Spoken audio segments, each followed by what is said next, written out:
तो देखिए ये प्रॉब्लम देख रहे थे हम लोग कि किसी आपने रेसिस्टर के क्रॉस पोटेंशियल लगाया, पोटेंशियल डिफरेंस दिया हुआ है 100 प्लस माइनस 5 वोल्ट। ठीक है, करंट की वैल्यू आ रही है 10 प्लस माइनस 3 एम्पियर और हमको मालूम करना है रेजिस्टेंस की value with in limits of error. तो रेजिस्टेंस निकाला हमने V upon I 100/10 that is 10 ओम। अब हमको चाहिए रेजिस्टेंस में परसेंटेज एरर क्या आएगी, रेजिस्टेंस में परसेंटेज एरर क्या आएगी। देखिए R को लिखा हमने V/I, आप इसका करिए लॉग, लॉग R कितना आ जाएगा, log V minus log I। ठीक है, डिफरेंशिएट कर दें सिस्टम को, it will be delta R/R is equal to delta V/V plus delta I/I। ठीक है, परसेंटेज एरर चाहिए तो delta R/R into 100 is equal to delta V/V into 100 plus delta I/I into 100। Voltage में percentage, voltage में कितने की गलती कर रहे हो आप, 5। वोल्टेज कितनी, 100 इंटू करिए 100, ये वोल्टेज का परसेंटेज एरर है विच इज 5%। ठीक है, करंट में करिए, करंट में आप 3 की मिस्टेक कर रहे हो आउट ऑफ 10 और 100 से करिए मल्टीप्लाई, ये करंट में परसेंटेज एरर की आ रही है जो कि कितनी है, करंट में मिस्टेक कर रहे हो आप कितने की, 3 नहीं, तो करिए 0.3।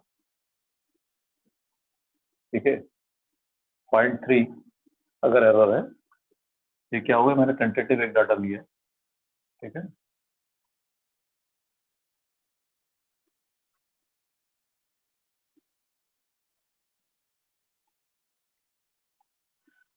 एक टेंटेटिव डाटा लिया हमने, ये वैल्यू 0.3 है, ये वैल्यू कितनी आ जाएगी, ये प्रोड्यूस कर रही है 3% error. It is 0.3 upon 10 into 100, this will be 3% और ये टोटल वैल्यू कितनी आ जाएगी, 8%। इसका मतलब हमसे जो रेस्पॉन्स पूछा गया कि इसकी वैल्यू क्या आएगी, हमारा आंसर होगा it will B 10 plus minus 8%। Clear, इतने ओम्स इसकी वैल्यू, 10 वैल्यू है और प्लस माइनस 8%, ये हम गलती कर सकते हैं। ठीक है, तो ये मैंने पूरा डिटेल तरीका लिखा। आप शॉर्टकट में सीधा ऐसा लिख सकते हो कि रेस्पॉन्स क्या है, V अपॉन I दो चीजों का प्रोपोर्शन है और प्रोपोर्शन के केस में परसेंटेज एरर कितनी होती है, ऐड होती है। वोल्टेज में परसेंटेज एरर दिख रही है 5%, 100 में 5 की गलती कर रहे हो आप, 5% एरर। 10 में मिस्टेक है 0.3 की, तो 100 में कितने की होगी, 3% की। ये 5% एरर और 3% एरर एडिशन होगी, कितना होगा, 8। तो शॉर्टकट में सीधे आप उस एरर को ये लिख सकते हैं कि हमको इसको डिटेल में सॉल्व नहीं करना हो, तो हम सिंपली ऐसा लिख सकते हैं कि जो लास्ट स्टेप है इसकी, डेल्टा R/R इंटू 100, ये प्रोपोर्शन है, परसेंटेज एरर ऐड होगी, तो वोल्टेज में क्या एरर किया प्लस करंट में क्या एरर, आप सीधे स्टेप भी लिख सकते हैं, डिपेंड करता है कि हमने आपसे कितने मार्क्स में सवाल पूछा। तो ये एरर दिख रही है कि 5% है और ये एरर दिख रही है कि 3%, आंसर कितना होगा, 8%। शॉर्टकट में इस तरीके से भी डायरेक्ट स्टेप लिख सकते हो, गलत नहीं। ठीक है, फिर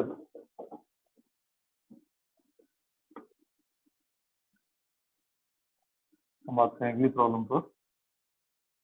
एक टेक्स्ट बुक की प्रॉब्लम है आपकी, इसमें दो रेसिस्टेंस दिए गए, एक दिया हुआ है R1 और एक R2। R1 की वैल्यू दी गई 100 प्लस माइनस 3 ओम्स और R2 की वैल्यू दी गई 200 प्लस माइनस 4 ओम। ये टेक्स्ट बुक का ही क्वेश्चन है और आपसे स्कूल एग्जाम्स में, स्कूल टेस्ट में पूछा भी जा सकता है। मैं उसको एग्जैक्टली वही सवाल बता दूं जो आपको दिया है। इट इज 100 प्लस माइनस 3 और 200 प्लस माइनस 4, करेक्ट किया जा सकती है। और ये बताया गया कि इनको एक बार कनेक्टेड किया गया, resistances are connected in series then in parallel. ठीक है, फाइंड रिजल्टेंट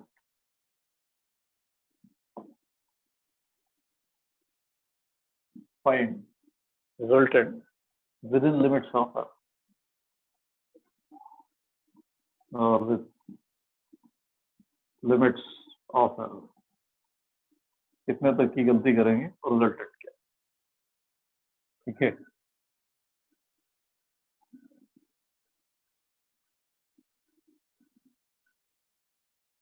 तो फर्स्ट केस की बात करें, what will happen if these are connected in series. Series connection के केस में रेजिस्टेंस होता है एडिशन, और हमको वैल्यूज दी गई हैं 100, ठीक है, plus minus 3 plus 200 plus minus 4। जो रेजिस्टेंस की वैल्यू है तो सीधे ऐड होगी, 100 प्लस 200 तो ऐड होगी। और एरर पता है आपको कि दो चीजों का एडिशन हो रहा है तो एरर भी ऐड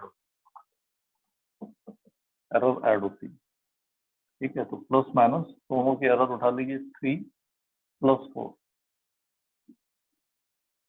ठीक है, 3 प्लस 4, यहाँ की एरर, ये एरर ऐड करो, परसेंटेज एरर नहीं, सीधे एरर है जो ऐड हो। ये आने जा रहा है 300, प्लस माइनस कितना आ जाएगा, 7 ओम्स की वैल्यू आ जाएगा। तो रेस्पॉन्स आ गया 300, और जो उसका एरर वैल्यू है कितना है, 7। मतलब आप डाटा या तो 300 से 7 ज्यादा पढ़ेंगे या 7 कम, इस रेंज में आपका डाटा, ठीक। अब आइए इसके parallel connection, parallel combination. Parallel हम जानते हैं कि resultant is given by this formula, 1/R1 plus 1/R।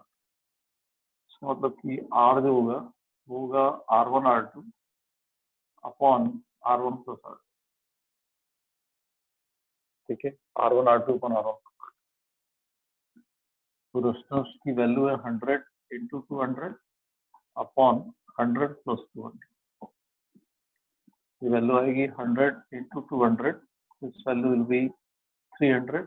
Solve करिए, value is 200 by 3, it is 66.7 ohms.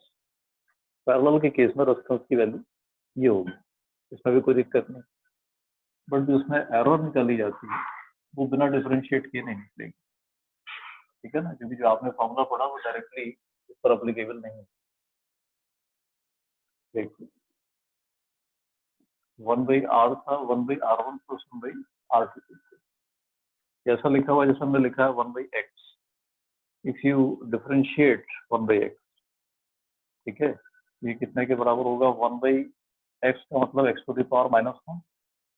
इसका डिफरेंशिएशन कितना होगा, -1x to the power -2, power में से 1 लेस होता है, ठीक है। ये कितने के बराबर होगा, -1/x², ये डिफरेंशिएशन। तो अगर हम इस पूरी एक्सप्रेशन को डिफरेंशिएट करते हैं तो तीनों टर्म किस तरह के लिखे हैं, जैसे कि 1/x लिखा हूँ, तो 1/R का डिफरेंशिएशन क्या जाना चाहिए, -1/R², ठीक है। लेकिन हम ये बता नहीं रहे कि किसके रिस्पेक्ट में डिफरेंशिएट किया, इसलिए इसमें क्या लगाना पड़ेगा, delta of that one. Similarly 1/R1 differentiation कितना होगा, -1/R1², और इसमें भी क्या लगाना पड़ेगा आपको, डेल्टा R1 वेरिएबल का डेरिवेटिव। 1/R2 डेरिवेटिव कितना होगा, -1/R2², और कितना लगेगा इसमें, डेल्टा R2, ठीक है, कोई दिक्कत नहीं है। तो दिस स्टेप माइनस आपने खत्म किया, कैंसिल किया, मतलब किस चीज से, आपको डेल्टा R से मतलब R² न्यूमरेटर में जाएगा, it is R²/R1² into delta R1, और ये स्टेप बचेगी आपकी, R² यहाँ मल्टीप्लाई होगा तो R² upon R2² into delta R2, देख सकते हैं आप स्टेप, ठीक है ना। डेल्टा R लिया, R² से मल्टीप्लाई किया गया, जिसमें R का मतलब क्या है, रिजल्टेंट।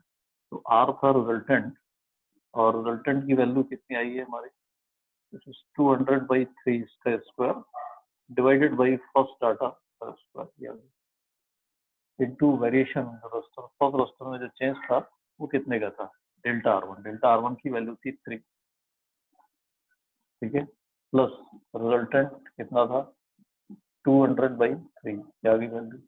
सेकेंड रेजिस्टेंस कितना था, 200 का स्क्वायर आ गया, ठीक है। और वेरिएशन इन सेकंड रेस्पॉन्स इसकी वैल्यू कितनी है 4। अब देखिए 200 स्क्वायर पे 100 स्क्वायर कितना बचने वाला है यहाँ पे 4, ठीक है। ये बचेगा 4 और 3 स्क्वायर बचेगा 9, तो यहाँ से बचने जा रहा है 4/9 इंटू बच रहा है 3, ठीक है। प्लस यहाँ देख लीजिए कितना आ रहा है 200 स्क्वायर कैंसल्ड है, बचेगा कितना 1/9 और ये बचेगा 4/9 और 4 इंटू 3 16 12 12 प्लस 4 कितना आ जाएगा, इट इज 16/9, ठीक है। जैसे 16/9 उसको सॉल्व करेंगे आप, ये वैल्यू आएगी 9 के अराउंड आना चाहिए, 1.8 अराउंड आना चाहिए, 1.8 से कुछ कम आएगी वैल्यू, इट इज नियरली 1.8। तो पैरेलल के केस में हमारा फाइनल आंसर क्या हुआ, पैरेलल के केस में आपने जो रेस्पॉन्स निकाला वो निकला 66.7 और मिस्टेक कितनी की आ रही है 1.8, तो प्लस माइनस 1 पॉइंट ये आपका रिजल्ट क्लियर, 66.7 प्लस माइनस 1.8 ये रिजल्ट है।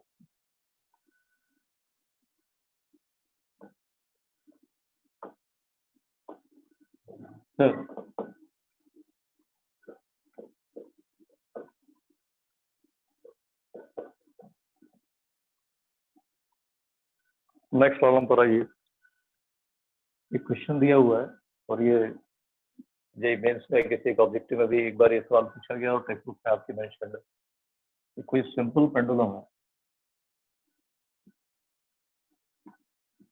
सिंपल पेंडुलम,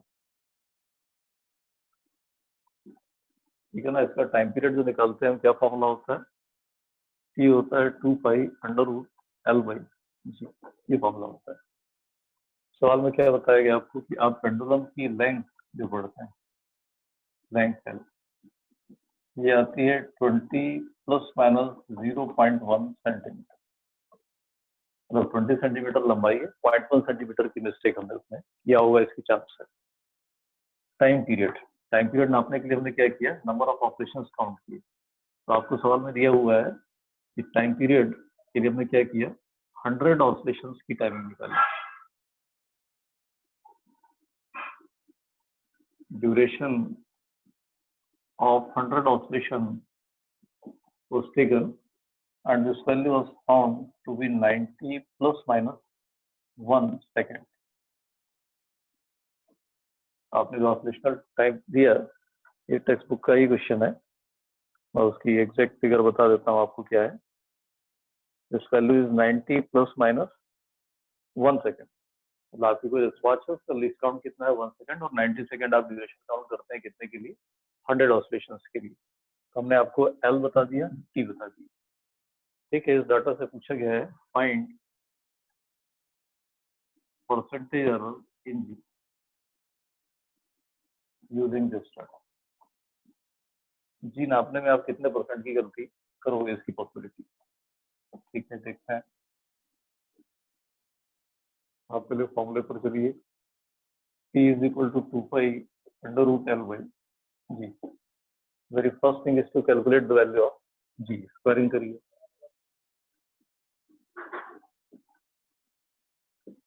ठीक है। G निकालिए, this is 4π²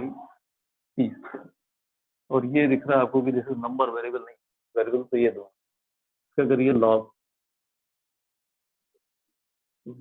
of 4π² plus log of L, और ये डिनोमिनेटर में कैसा आएगा माइनस log T² आएगा, उसकी 2 की पावर निकल के बाहर आएगा।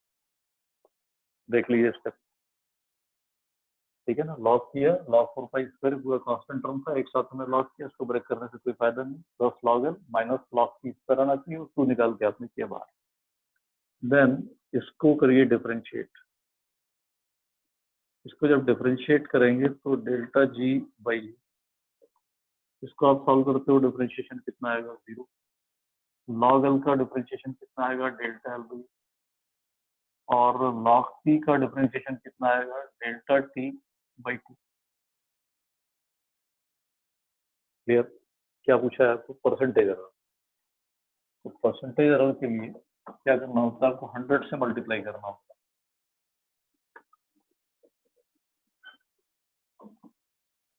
ठीक है ना, परसेंटेज एरर के लिए आप इसको 100 से मल्टीप्लाई करोगे तो delta G by G into 100, ये जी में परसेंटेज एरर हो गई। और ऑन राइट हैंड साइड हमारे पास है delta L by L into 100, और मैक्सिमम एरर के लिए माइनस की जगह क्या आ जाएगा, प्लस, माइनस नहीं लिया जाएगा, और ये आएगा twice of delta T by T into 100।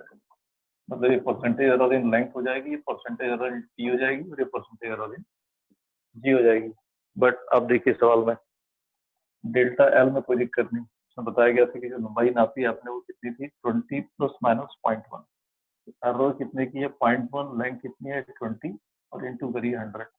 इसमें कोई प्रॉब्लम नहीं। इस डाटा पर आइए, सवाल में आपको टाइम पीरियड नहीं दिया है, सवाल में बताया गया है कि 100 ऑसिलेशन की जो टाइमिंग है वो है 90 प्लस माइनस 1, और एक ऑसिलेशन की टाइमिंग को क्या कहते हो आप, टाइम पीरियड। ये कितने का टाइम है, 100। ठीक है, तो या तो हम क्या करें, 100 से इसको डिवाइड करें, तो फिर आप यहाँ कंफ्यूज हो जाओगे कि इस 1 का क्या करें। इस सवाल में क्या करना है कि आप बजाय टाइम पीरियड रखने के 100 ऑसिलेशन का ही टाइम रख दीजिए, और एरर भी 100 ऑसिलेशन की रख दीजिए। क्लियर। हमने 100 ऑसिलेशन की जो टाइमिंग पड़ी वो कितनी, 90, तो 100 ऑसिलेशन का ही हमने एरर भी लिख दिया। 100 ऑसिलेशन का एरर कितना है, 1। अब कोई कंफ्यूजन की बात, इट इज 1/90 इंटू 300 इंटू 100। देख लीजिए आप, सही लिखा है। तो आपने 90 ऑसिलेशन की जो टाइमिंग है, तो 100 ऑसिलेशन की टाइमिंग, तो 100 ऑसिलेशन की टाइमिंग है 90। ठीक है, आप उसको ऐसा भी समझ सकते हो कि अगर हम इस डाटा से टी निकालते तो टी क्या आता, टी आता 90/100। आप टी की जगह ये लिखते, तो फिर डेल्टा टी की जगह क्या लिखते हैं, डेल्टा टी की जगह लिखते हैं 1/100। जब प्रोपोर्शन लेते तो 100 हो जाता है, क्या बचता 1/90। फिर इस तरह से ये वैल्यू आने वाली। अब इसको सॉल्व करते हो आप, तो 100/20 कितना आ जाएगा, 5, और 5 को मल्टीप्लाई करिए कितने से, 0.1 से। मतलब कितने की गलती कर रहा हो, 0.5% की गलती यहाँ हो रही है। आप 20 में मिस्टेक कर रहे हो, 0.1 की 20 सेंटीमीटर में, तो आप 100 में कितने की गलती करोगे। अब यहाँ भी एक चीज आपको लग सकती है कि डाटा जो हम ले रहे हैं, अगर ये मीटर पर सेकंड स्क्वायर में ले जाते हैं, क्योंकि ये आप किस में दिया हुआ है, सेंटीमीटर में। अगर आप मीटर में करोगे तो वो दोनों ही डिजिट सेम नंबर से डिवाइड होंगे, ये भी 100 से डिवाइड होगी, ये भी 100। Error is not going to be affected, error उतनी ही रहेगी, ये 0.5% आएगा। और ये 100/90 आप कैंसिल कर लीजिए, कितना आएगा, 0 कैंसिल, और ये करीब 1.1 करीब आएगी वैल्यू। ये जो डाटा है आपका कितना आ रहा है, अच्छा एक टर्म मिसिंग है, सॉरी एक टर्म मिसिंग है, 2 को नहीं लिया। ये वैल्यू आ रही है 2 इंटू 10/9।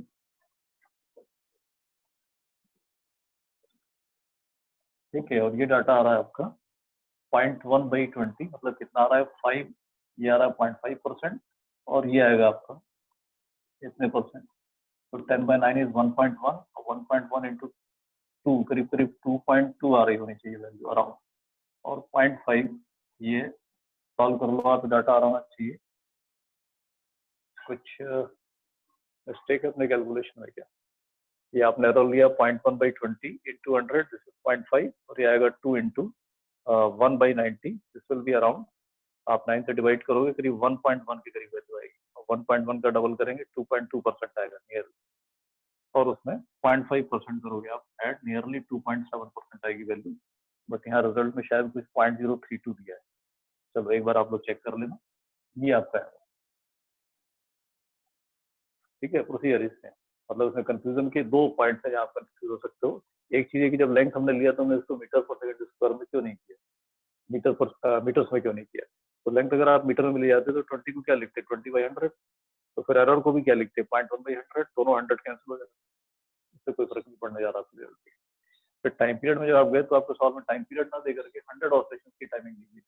हमने क्या किया, 100 ऑसिलेशन की टाइमिंग से अगर हम एक ऑसिलेशन की टाइमिंग पे जाएंगे तो उसको क्या लिखेंगे, 90/100। तो फिर जो एरर है उसको भी क्या लिखोगे आप, 1/100, दोनों के 100 से कैंसिल होंगे, तो कैलकुलेशन विल रिमेन सेम। ठीक है, यहाँ तक डाटा सही है, क्या आगे कुछ मिस्टेक हो तो ये चेक करना आपने। ठीक। परसेंटेज एरर एक और प्रॉब्लम देखते हैं हम।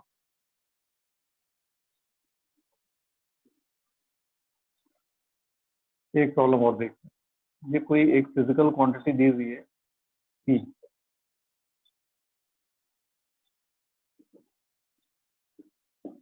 और इस पी का कनेक्शन दिया हुआ है A Q B square under root C into D.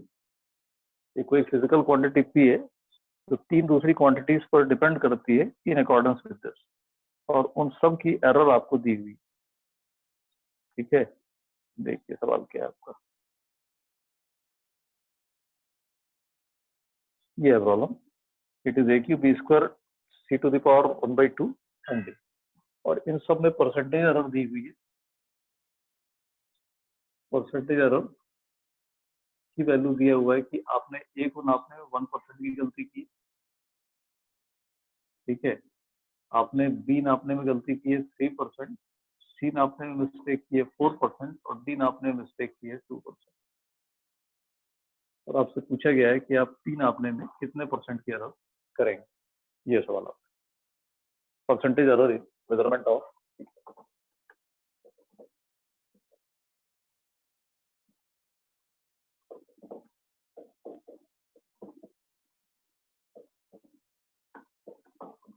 ये कैसे सॉल्व होगा।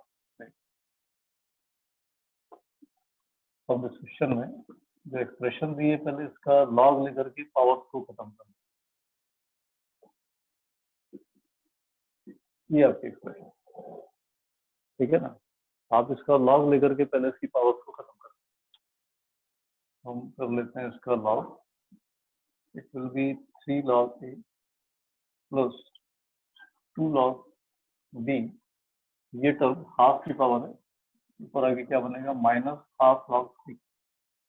ठीक है ना, लॉग करेंगे तो ये डिनोमिनेटर में माइनस log रूट सी आएगा और हाफ की पावर बाहर आएगी, और ये डी भी डिनोमिनेटर में है, कितना आएगा माइनस log c।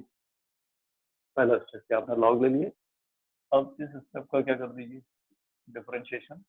वैल्यू क्या होगी, delta P by P, this will be 3 delta A by A plus 2 delta B by B, minus chance of error maximize करने के लिए प्लस कर दिया जाता है, डेल्टा सी बाई सी, और ये आएगा delta D by D. Clear. अब इसको हम क्या कर दें, परसेंटेज एरर में कन्वर्ट करने के लिए इसको 100 से मल्टीप्लाई कर देते हैं। आप ये delta P by P into 100, that is 5 of delta A by A into 100, ये ए में परसेंटेज एरर होगी, plus twice of delta B by B into 100, plus half delta C by C into 100, plus delta D by D into 100। Clear बात। अब देखते हैं error किस किस चीज की दी हुई है। ए में एरर दिया हुआ है आपको 1%, ठीक है। बी में एरर दिया हुआ है 3%, सी में एरर दी गई है आपको 4%, और डी में एरर दिया हुआ है 2%। ये सॉल्व कर लेते हैं। This will be 3% plus 6% plus 2 plus 2। ठीक है ना, ये बन रहा है रिजल्ट आपका कितना, 13% पर आ रहा है। तो आप डी नापने में जो टोटल गलती पी मेजरमेंट में कर रहे हैं, वो गलती की वैल्यू कितनी है, 13%। क्लियर। जो भी इस तरह के सवाल है, अगर आप शॉर्टकट में लिखना चाहते हो तो सीधे आप इस स्टेप, और प्रोसीजर पूरी दिखानी है, क्वेश्चन ज्यादा मार्क्स में है तो फिर आप उसको लॉग लीजिए डिफरेंशिएट। क्लियर। तो मेरे ख्याल से एरर में इतना सफिशिएंट है।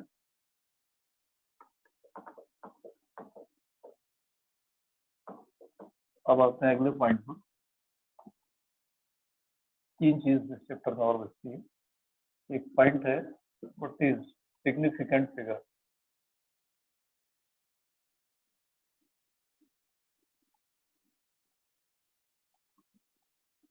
What is significant figure. Significant figure क्या है। सिग्निफिकेंट फिगर का मतलब ये है कौन सा डाटा है जो एक्चुअल मेजरमेंट से आ रहा है। तो मान लो आपने किसी चीज की लंबाई पढ़ी कि लंबाई है सपोज 12 mm, किसी चीज की आप ब्रेड्थ है थिकनेस है कुछ पढ़ रहा हो, सपोज आती है 12 mm, इसमें 1 एक्चुअली मेजरमेंट में आया है, 2 एक्चुअली मेजरमेंट में आया है, बट सपोज हम इसको कन्वर्ट कर देते हैं सेंटीमीटर या मीटर, तो क्या लिखेंगे? हम इसको सेंटीमीटर में कन्वर्ट करते हैं तो हम क्या लिखेंगे? 10 से डिवाइड करेंगे, वैल्यू कितनी हो जाएगी? 1.2 सेंटीमीटर। अभी भी डिजिट्स आपको 2 ही दिख रही, बट अगर हम इसको कन्वर्ट कर देते हैं मीटर तो हम क्या लिखेंगे? हम लिखेंगे 0.012। अब ये जो जीरो अपीयर हुआ ये यूनिट कन्वर्शन से आ रहा है, मेजरमेंट में नहीं था। क्लियर?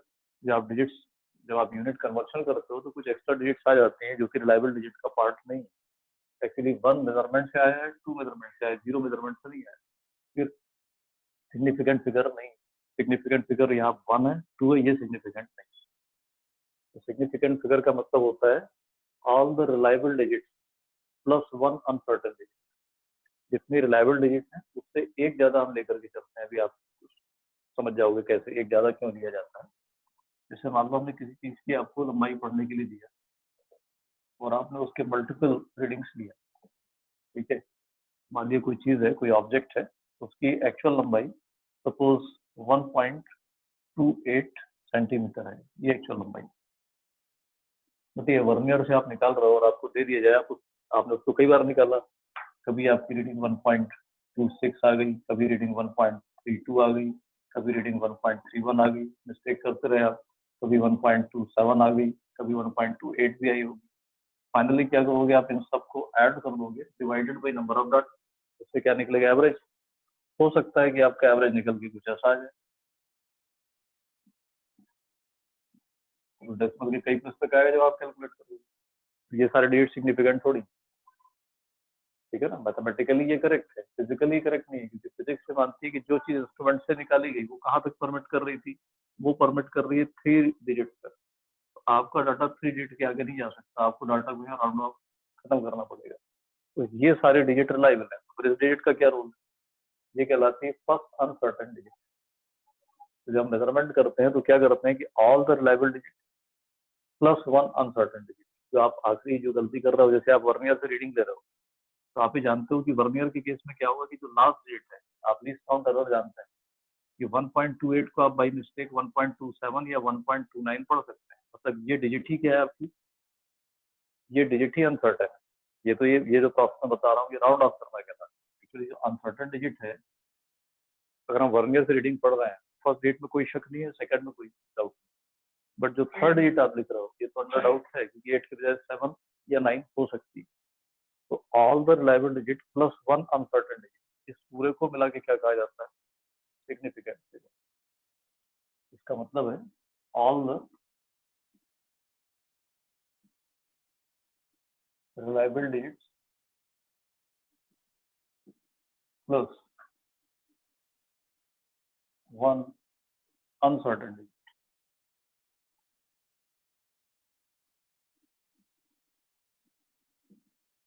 इसको बुला दी, ये क्या कहलाएगी?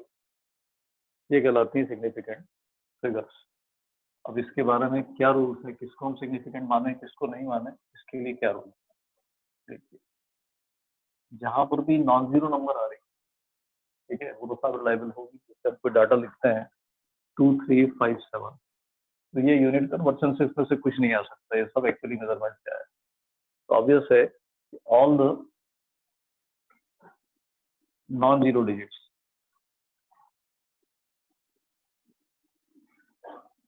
all the non-zero digits always significant।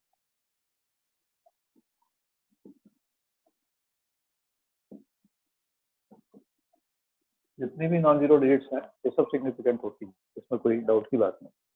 Problem कहाँ पर आती है? यूनिट कन्वर्शन से जीरो आता है, वो कब सिग्निफिकेंट है और कब? देखिए, कहीं कोई नंबर लिखिए 3047, ये पॉसिबल नहीं कि मेजरमेंट में आया, क्योंकि इसकी पहले की डिजिट मेजरमेंट से आ रही है, इसके बाद की डिजिट मेजरमेंट से आ रही है। All the zeros between two non zero digits are always significant. All zeros between two non zero digits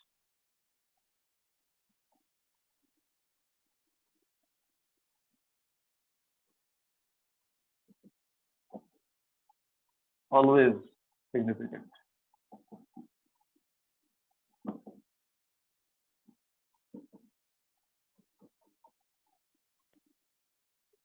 All zeros between two non-zero digits are always significant. अब ऐसी नंबर भी हो सकती हैं जिसमें जीरोस नंबर के पहले या बाद में आ रहा है, ठीक है ना। जैसे आपने कोई नंबर लिखी 3247, इसके बाद जीरो आ गया, तो ये जीरो सिग्निफिकेंट है कि नहीं ये नहीं कहा जा सकता, क्योंकि कई बार यूनिट कन्वर्शन से भी आ सकता है। क्लियर? तो क्या होता है, अगर आपकी नंबर फ्रैक्शनल नहीं है, इंटीग्रल नंबर है, number is greater than 1, then trailing zeros are treated to be insignificant, क्योंकि ये यूनिट कन्वर्शन से भी आ सकता है। जैसे मान लो मैंने आपको बताया कि कोई लेंथ है, ये सपोज 2.3 किलोमीटर है, ठीक। अब जब आपने इसको मीटर में कन्वर्ट किया तो ये लंबाई कितनी हो गई, ये जीरोस तो हमने दिए नहीं थे। क्लियर? तो क्या होता है, जो ट्रेलिंग जीरोस होते हैं in numbers greater than 1 are insignificant.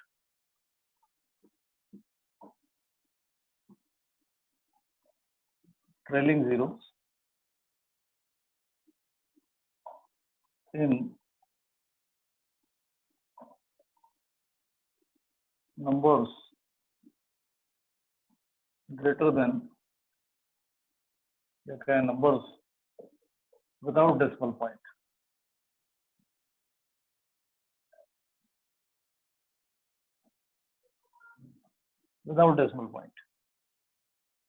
are insignificant.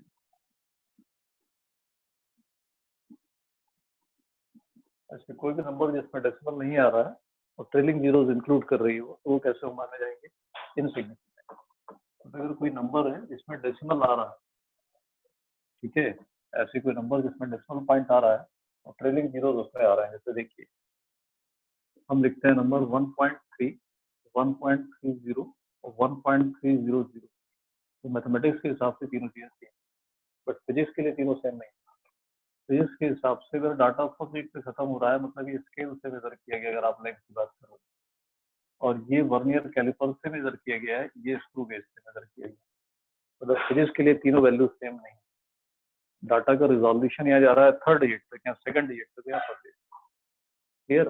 तो यहाँ पर ये जीरो सिग्निफिकेंट है, मतलब जैसे 1.300 लिखा है, इसको आप 1.3 नहीं लिख सकते, लिखोगे आप तो टेक्निकली गलत। मेरे बात ये बता रहा है आपको कि डाटा का रिजोल्यूशन किस डेट तक था, थर्ड, मतलब ऑब्वियसली जो मेजरिंग इंस्ट्रूमेंट था वो थर्ड पॉइंट तक सेंसिटिव था, क्योंकि मैथमेटिकली दोनों चीजें सेम। तो नंबर विद डेसिमल पॉइंट, इसमें जो ट्रेलिंग जीरोस होते हैं, these are always significant. Trailing zeros in numbers with decimal point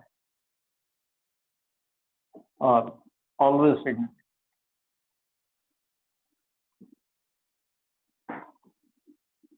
ये हमेशा सिग्निफिकेंट होता है।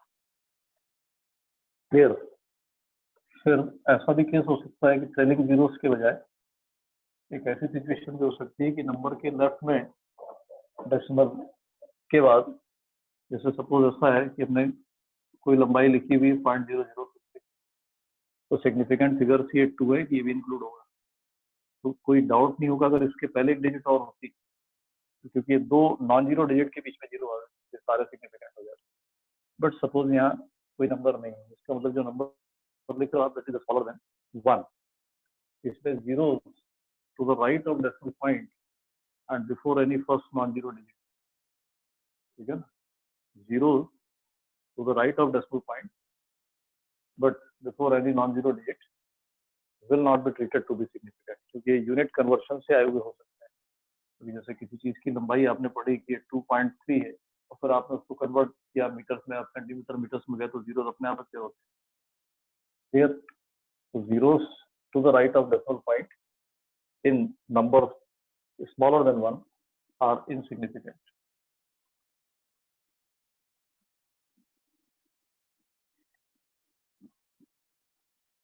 Zeros to the right of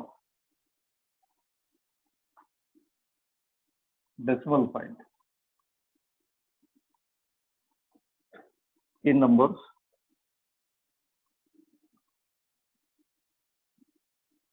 less than 1, 1 से छोटी नंबर है, मतलब वो कंफर्म कर रही है कि इसके पहले कुछ नहीं लिखा हुआ है, नंबर इज लेस देन 1। ये जीरोस कैसे माने जाएंगे? इनसिग्निफिकेंट।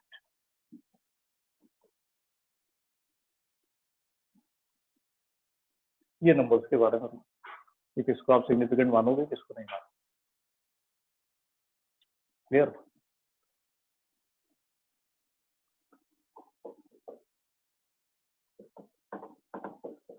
फिर बात आती है किसकी? Rounding off. एक प्रोसेस होती है जिसको कहा जाता है round of.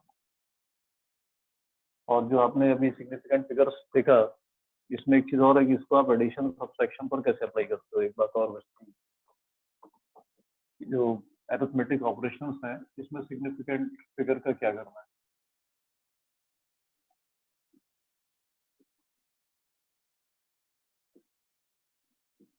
Arithmetic operations and significant figures क्या किया जाएगा इसमें।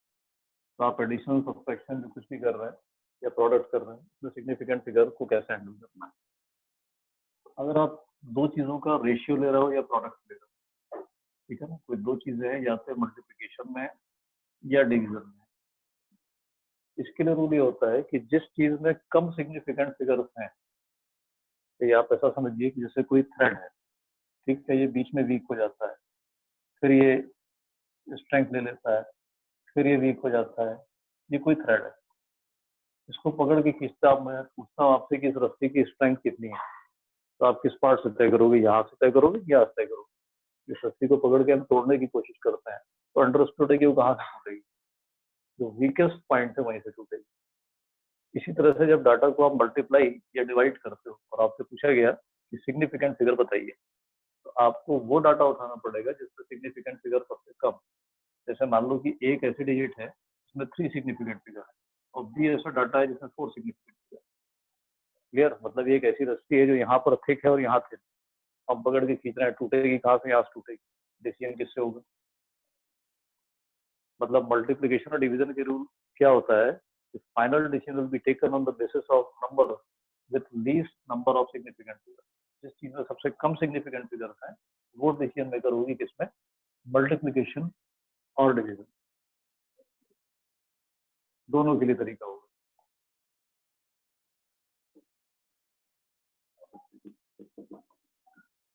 ठीक है ना? आप जैसे कोई टेंटेटिवली कुछ भी आप वैल्यूज लिख सकते हैं और उसको चेक कर सकते हैं। मैंने सबसे आसान तरीका आपको ये थ्रेड का बताया कि जहां वीकेस्ट होगा उससे डिसीजन लेते हैं। तो आप इसको ध्यान रखिए कि फाइनल आंसर जो होता है इसमें, final answer it is decided by number with least number of significant figures. इसमें सबसे कम सिग्निफिकेंट फिगर्स है, उसी से आपको डिसीजन करना है। ठीक है? जैसे आप अपने समझने के लिए मान लीजिए कि z की वैल्यू लिखी है हमने a इंटू बी अपॉन सी, और हम बता दें कि इसमें सिग्निफिकेंट फिगर 4 है, इसमें सिग्निफिकेंट फिगर 3 है, इसमें सिग्निफिकेंट फिगर 2 है, सपोज ये दिया। तो आप कैलकुलेट करके फाइनली जब z की बात करोगे, चाहे जो भी डेट है पूरा कैलकुलेट करोगे। ठीक है कि हमने आपको ये बता दिया कि a की वैल्यू 2.357 है, 4 डेट तक जा रही है। इसकी वैल्यू बता दी हमने, सिग्निफिकेंट फिगर मान ली 1.23 है, और हमने c की वैल्यू बता दी है कि सपोज 1.5। हमने पूछा सब कैलकुलेट करके आंसर बताइए। तो आपके आंसर में नंबर ऑफ डिजिट 2 के ऊपर नहीं जा सकते। तो डिसीजन किससे लिया जा रहा है? Answer will be rounded of, भले आपकी डेट कुछ भी आती रहे, फाइनल जो आंसर आप रिपोर्ट करोगे that should be rounded off up to only second digit, चाहे वो डेसिमल के पहले आए चाहे बाद। क्लियर? आपको उसके आगे की डिजिट्स को छोड़ना पड़ेगा। जैसे मान लो कि आप इस पूरे को कैलकुलेट करते हो और आपका आंसर आया 1.7329, कुछ ऐसा आंसर आ गया। सपोज एक एग्जाम्पल बता रहा हूँ, इसको कैलकुलेट करके वैल्यू आ गई, तो आपको पता होना चाहिए कि answer should be rounded off up to this. अगर राउंड ऑफ कैसे होगा, इसके लिए भी रूल है, और रूल ये है कि आप जिस डिजिट के आगे की डिजिट को छोड़ रहे हो, अगर ये नंबर 5 से बड़ी है, तो इस नंबर में 1 जुड़ जाएगा। क्लियर? अगर ये नंबर 5 से बड़ी है मतलब 5 से 10 के बीच में अगर डिजिट है जैसे जिसको आप छोड़ रहे हो तो प्रीवियस डिजिट है टू इंक्रीज बाई 1। इसी तरह से अगर ये डिजिट 5 से छोटी है तो 5 से अगर छोटी है तो फिर प्रीवियस डाटा अनचेंज होगा। जैसे फॉर एग्जांपल इस केस में आप रिजल्ट क्या लिखोगे 1.7। Clear?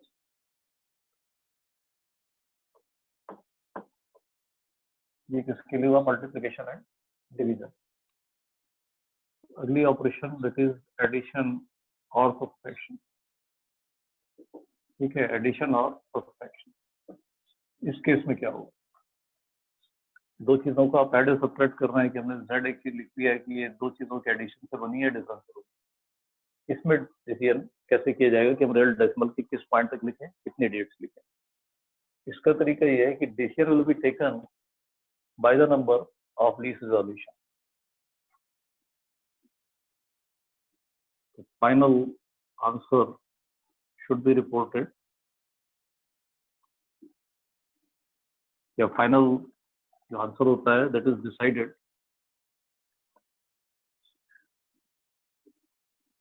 By the number with least resolution.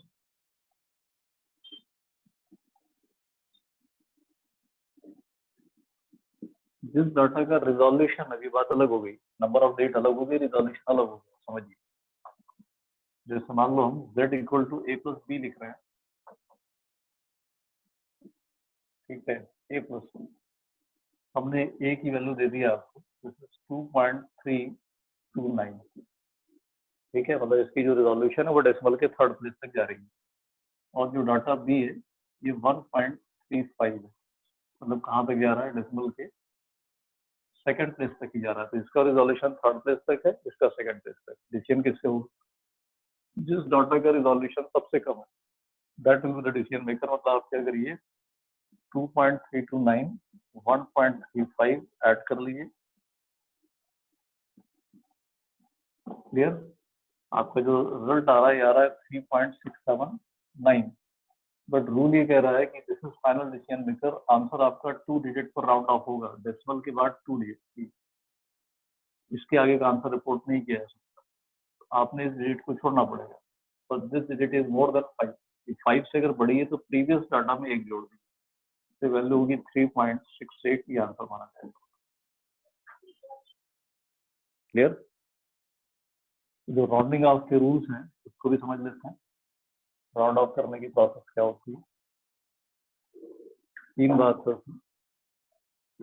Round of जब आप करते हो 3 चीज देखनी है आपको। जैसे हम कुछ केसेस ले लेते हैं, मान लो कि 1.73 और सपोज यहाँ नंबर आ रही है आपकी 7 आ रही है, 2 आ रहा है, और हम डाटा को यहाँ राउंड ऑफ करना चाहते हैं। ये डिजिट आपकी अगर 5 से बड़ी है, this digit is greater then 5, जिसको आप छोड़ रहे हो, ड्रॉप कर रहे हो। Previous digit should increase by 1, but ऐसा तब होगा जब ये नंबर ऑड है। ये नंबर है 1.7, 3 साल बढ़ के कितना हो गया? 4। आंसर ही लिखो गया।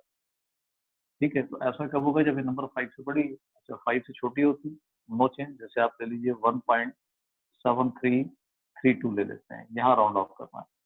तो क्योंकि ये डिजिट 5 से छोटी है तो प्रीवियस डिजिट पर कोई फर्क नहीं पड़ेगा, मतलब आंसर क्या रहेगा? ठीक है। और तीसरी सिचुएशन,